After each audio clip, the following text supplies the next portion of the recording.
Kasaragod MDMA കേസിൽ റിമാൻഡിൽ കഴിയുന്ന യൂത്ത് കോൺഗ്രസ് നേതാക്കളെ കോടതിയിൽ ഹാജരാക്കി. കാസർഗോഡ് ജില്ലാ സെഷൻസ് കോടതിയിലാണ് പ്രതികളെ ഹാജരാക്കിയത്.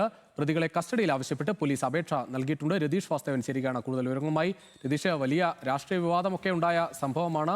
എന്തായാലും പോലീസ് കസ്റ്റഡിയിൽ വാങ്ങി തന്നെ ചോദ്യം ചെയ്യാനാണ് നീക്കം. രുചിയെ തീർച്ചയായും വലിയ രാഷ്ട്രീയ വിവാദം ഉണ്ടാക്കിയ ഒരു സാധാരണ ലഹരി കേസിനപ്പുറത്തേക്ക് കേരളത്തിലെ സംസ്ഥാന രാഷ്ട്രീയത്തെ തന്നെ പിടിച്ചു കുലുക്കുന്ന വിവാദങ്ങളായിരുന്നു ഈ MDMA കേസിൽ അറസ്റ്റിലായ ആളുകളെ സംബന്ധിച്ച് പുറത്തു വന്നത്. അതുകൊണ്ട് തന്നെ വേറെ ഗൗരവത്തോട് തന്നെയാണ് എല്ലാവരും ഇതിനെ ഉറ്റുനോക്കിയിരുന്നത്. കാസർഗോഡ് കാലിക്കടവിൽ വെച്ചാണ് അന്ന് കോൺഗ്രസ് പ്രവർത്തകരായ പ്രതികൾ ഉൾപ്പെടെ MDMA കേസിൽ പിടികൂടപ്പെട്ടത്. എന്നാലും ഇന്ന് സെഷൻസ് കോടതി രാജകീയ പ്രതികളെ 3 ദിവസത്തേക്ക് പോലീസ് കസ്റ്റഡിയിൽ വിട്ടുകൊണ്ടുള്ള ഉത്തരവാണ് കോടതി നൽകിയിട്ടുള്ളത്. 22 വരെ ഇവർ പോലീസ് കസ്റ്റഡിയിലായിരിക്കും. പ്രതികൾക്കായി കോൺഗ്രസ് നേതാവായിട്ടുള്ള മണ്ഡലം കോൺഗ്രസ് പ്രസിഡന്റ് അഡ്വക്കേറ്റ് ഷാജിദ് കമ്മാടമാണ് ഹാജരായത്. കാസർഗോഡ് ജില്ലാ സെഷൻസ് കോടതിയാണ് 22 വരെ ഇവരെ പോലീസ് കസ്റ്റഡിയിൽ വിട്ടയച്ചിട്ടുള്ളത്.